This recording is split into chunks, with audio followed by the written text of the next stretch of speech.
News 18 India.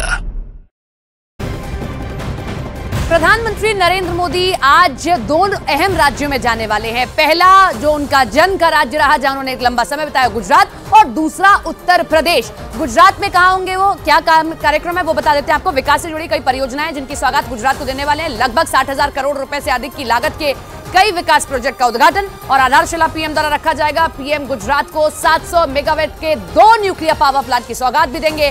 सुबह करीब 11:15 बजे Gujarat cooperative milk marketing federation के स्वर्ण जयंती समारोह में पीएम शामिल होंगे और इसके बाद पीएम मेहसाना में वलीनाथ महादेव मंदिर में पूजा करने वाले और उसके बाद पीएम मेहसाना नवसारी में आयोजित 2 सार्वजनिक कार्यक्रमों में कई विकास परियोजनाओं का शिलान्यास करेंगे।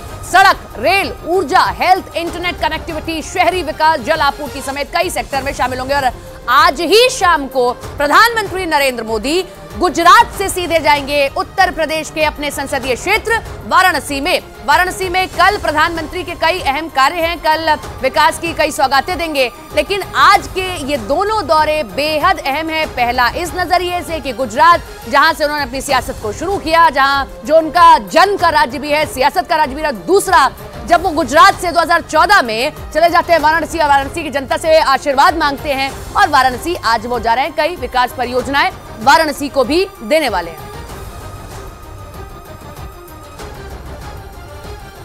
तो गुजरात में वैसे तो प्रधानमंत्री नरेंद्र मोदी कई सौगातें देंगे, लेकिन न्यूक्लियर पावर प्लांट का उद्घाटन उनमें से सबसे अहम रहने वाला है। आइए इस पावर प्लांट के बारे में थोड़ा और आपको विस्तार से बताते हैं। आपको बता दें कि 2 नए न्यूक्लियर पावर प्लांट का यहां पर उद्घाटन किया जाएगा। काकरापार परमाणु ऊर्जा स्टेशन में प्रेशराइज्ड हेवी वाटर रिएक्टर हैं। इस बीच 700 मेगावाट की क्षमता वाला न्यूक्लियर पावर प्लांट भी है।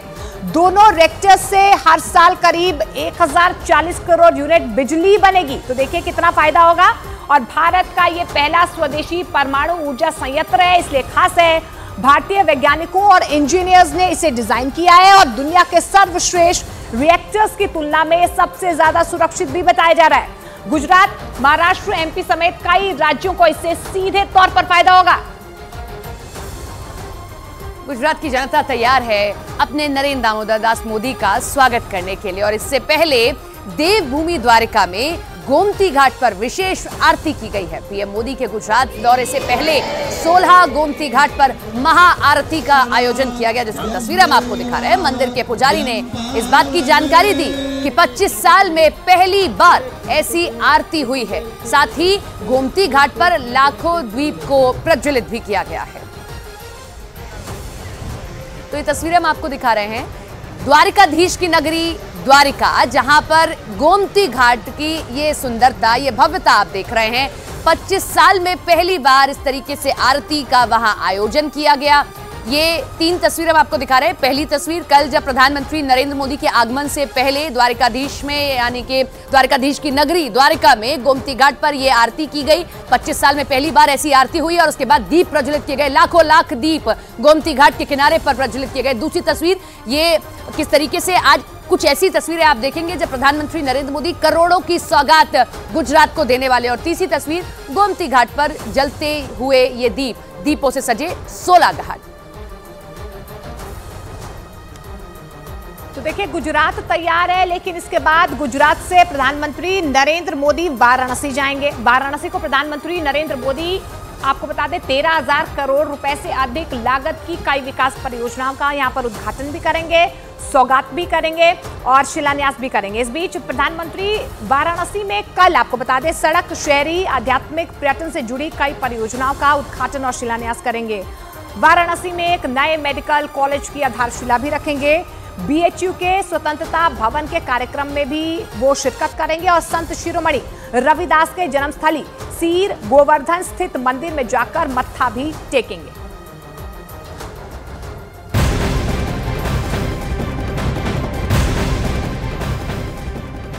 तो बीजेपी तैयार है, आप देख रहे हैं किस तरीके से तैयारी कर रही है, रैली हो रही है। और इधर आम आदमी पार्टी और कांग्रेस के बीच सीट बंटवारे में देरी से गठबंधन पर सस्पेंस और बढ़ता जा रहा है। कांग्रेस आम आदमी पार्टी के गठबंधन पर आम आदमी पार्टी के संयोजक अरविंद केजरीवाल ने बयान दिया।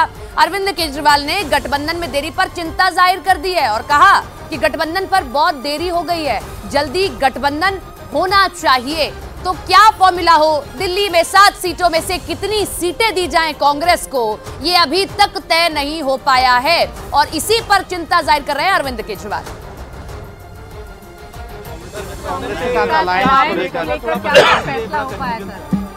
देखिए अगले 1-2 दिन में क्या होगा सर, लेकिन सपा के साथ अनाउंस हो गया है, आपको लग रहा है कि अब तो कल जल्दी अनाउंस हो जाए तो क्लियर हो जाए, क्योंकि डिले हो जाए। बहुत डिले हो गया है, बहुत डिले हो गया है, जल्दी होना चाहिए। कल घोषणा हो जाएगी क्या, पता नहीं। तो देखिए अरविंद केजरीवाल साफ तौर पर कह रहे हैं कि देरी हो गई है, लेकिन आम आदमी पार्टी और कांग्रेस के बीच गठबंधन को लेकर कई बार बातचीत भी हो चुकी है, लेकिन सीट शेयरिंग को लेकर अभी तक कोई फॉर्मूला सामने नहीं आया है। सीट शेयरिंग पर कांग्रेस आम आदमी पार्टी के बीच अभी तक सहमति नहीं बन पाई है। सूत्रों के मुताबिक कांग्रेस दिल्ली की 7 सीट में से 4 सीटें चाहती है। सूत्रों का यह भी कहना है कि आम आदमी पार्टी दिल्ली में कांग्रेस को 2 सीट देने को तैयार है। वहीं पंजाब में कांग्रेस और आम आदमी पार्टी ने आपसी सहमति से अलग अलग चुनाव लड़ने का फैसला कर लिया है। सूत्रों की माने तो हरियाणा, असम में कांग्रेस आम आदमी पार्टी को 1 सीट दे सकती है। और इन सबके बीच एक बहुत बड़ी खबर आपको बता दें, यूपी की सियासत से जुड़ी, जहां पर यूपी के बीजेपी अध्यक्ष भूपेंद्र चौधरी की मुलाकात होती है रघुराज प्रताप उर्फ राजा भैया से। ये मुलाकात राजा भैया के लखनऊ आवास पर हुई। सूत्र ये कह रहे हैं कि बीजेपी राज्यसभा चुनाव को लेकर रणनीति सेट करने के लिए राजा भैया के पास पहुंची। राजा भैया की पार्टी जनसत्ता दल लोकतांत्रिक के पास 2 विधायक हैं और आपको बता दें 27 तारीख को होना है राज्यसभा का चुनाव और ऐसे में ये मुलाकात किस ओर इशारा कर रही है। 2 जो विधायक हैं क्या वो भी राज्यसभा उम्मीदवार जो बीजेपी का उसके लिए वोटिंग करेंगे? और बड़ी खबर आपको बताते हैं, गुलमर्ग में खेलो इंडिया विंटर गेम्स का आगाज हो गया है। उपराज्यपाल मनोज सिन्हा ने गुलमर्ग में खेलो इंडिया शीतकालीन खेलों के 4थे सीजन का उद्घाटन किया है। खेलो इंडिया विंटर गेम्स 5 दिन तक चलेंगी और इन गेम्स में 20 राज्यों को 1000 एथलीट और खिलाड़ी अपना इन खेलों में दमखम दिखाएंगे। खेलो इंडिया में skiing, snow mountaineering, Nordic skiing और अल्पाइन स्कीइंग प्रतियोगिताएं भी शामिल हैं और तस्वीरें आप देख पा रहे हैं, इसकी शुरुआत हो चुकी है।